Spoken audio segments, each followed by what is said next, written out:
companies. In our previous video, we had the study about the joint stock companies on the various types, and we bifurcately discussed on the basis of incorporation there are three companies: chartered, statutory and registered company. I hope you all are understand easily. Now our today's topic is on the basis of liability company limited by shares. What is limited by shares?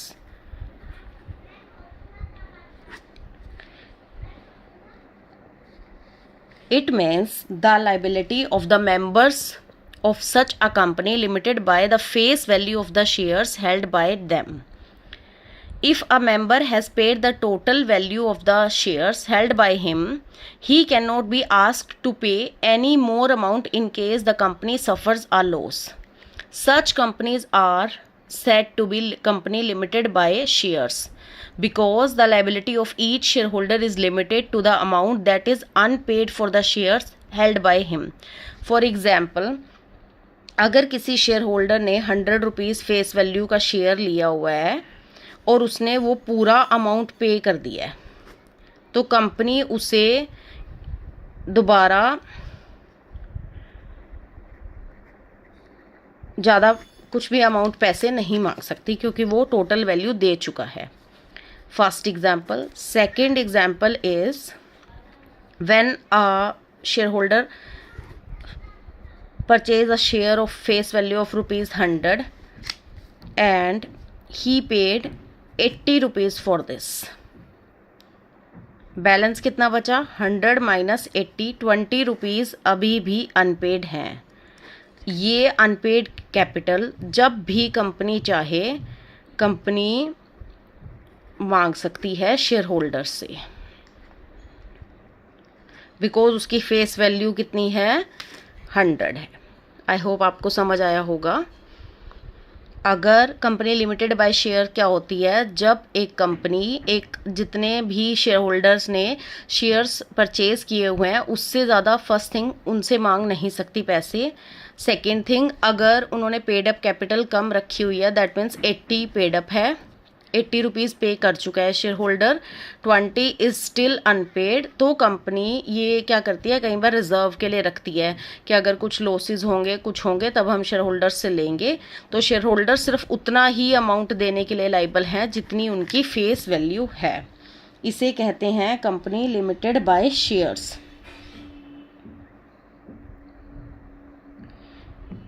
I hope आप लोगों को समझ आ गया होगा. Second one is company limited by guarantee. अब इससे आपको इसी लाइन से ही समझ में आ रहा होगा, लिमिटेड बाय गारंटी. इसमें क्या होता है? In these type of companies the liability of each member is limited to such amount as the member may undertake to contribute to the asset of the company in the event of its being wound up. It is recorded, जिसमें कि share holders क्या करता है, share holders पहले से ही declare करके रखता है या उसको पहले से ही बताता है कि भाई कि मैंने इतने आपको पे करने हैं या कंपनी के अंदर कंट्रीब्यूट करने हैं.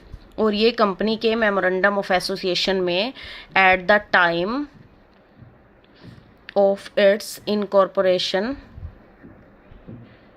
उस टाइम पे ही लिखा होता है कि ये कंपनी लिमिटेड बाय गारंटी है या कंपनी लिमिटेड बाय शेयर्स है. और अगर कंपनी लिमिटेड बाय गारंटी है तो कितनी गारंटी है ईच शेयर होल्डर के लिए.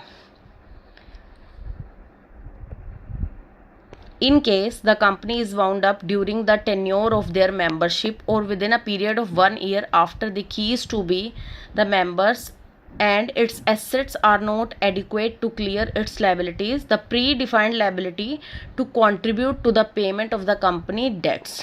तो अगर उनकी जो उन्होंने फेस वैल्यू दी है शेयर्स की, जैसे मान लो शेयर्स उन्होंने लिए हुए हैं 100 रुपीज़ के, पर उन्होंने गारंटी दी है 200 की. जैसे अगर शेयर 100 का लिया हुआ है, 100 रुपीज़ तो उन्होंने पे करने ही करने हैं, बट अगर उन्होंने गारंटी 200 की दी हुई है तो ही must be liable to pay 100 rupees more. That means इसमें कंपनी लिमिटेड बाय शेयर्स का काम नहीं चलेगा, इसमें लिमिटेड बाय गारंटी के बेस पे होगा सब कुछ। और ये सब लिखा कंपनी के मेमोरेंडम ऑफ एसोसिएशन में लिखा होता है at the time of incorporation. ये पहले से प्री डिफाइंड होता है। और हमारे इंडिया में कंपनी लिमिटेड बाय शेयर्स बहुत कॉमन है instead of company limited by guarantee. आप लोग को समझ आ गया होगा। These type of companies are not company limited by shares. Such companies may or may not be share capital companies. If it is a share capital company, its members are required to pay the unpaid value of the shares. जैसे कि मैंने आपको बता दिया कि अगर 100 rupees दिए हुए, 100 में से पहले 80 दिए हुए हैं तो प्लस 20 वो लाइबल है पे करने के लिए शेयर होल्डर।